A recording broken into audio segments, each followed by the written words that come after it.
Hello, आजच्या व्हिडिओमध्ये आपण बघणार आहोत की कोल्ड कॉफी कशी करायची. तर इथे मी घेतलेलं आहे दूध. त्यामध्ये आपण टाकणार आहे 2 कॉफीचे पॅकेट्स.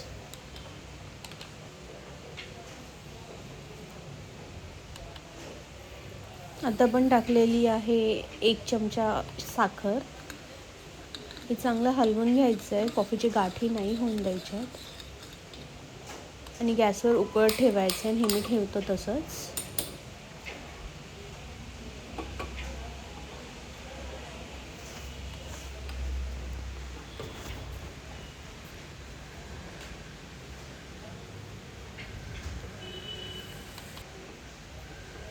आपल्याला कॉफी भरपूर उकळून घ्यायची आहे.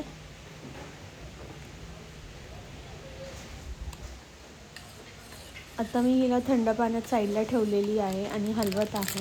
आता इथे आपण घेतलेलं आहे अमूलचं 1 चोको बार. तो ह्यामध्ये आता तोडून टाकायचा आहे आणि परत हलवायचं आहे.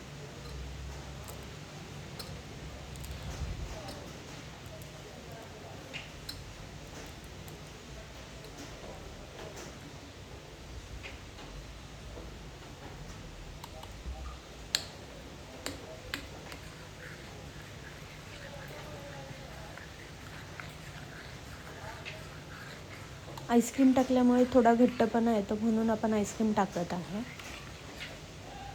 आणि हे झालं की आपल्याला पातेलं फ्रीजमध्ये ठेवायचं आहे थंड व्हायला. मी इथे फ्रीजमधून हे पातेलं काढलेलं आहे. तुम्ही बघू शकता की ही कशी आता थिक दिसत आहे आधीपेक्षा. तुम्ही एका काचेच्या भांड्यात किंवा एका बॉटलमध्ये काढून सर्व करू शकता. आणि प्यायच्या आधी फक्त एकदा हलवून प्यायचं आहे. खूप सोपी पद्धत आहे, तुम्ही एकदा नक्की ट्राय करा.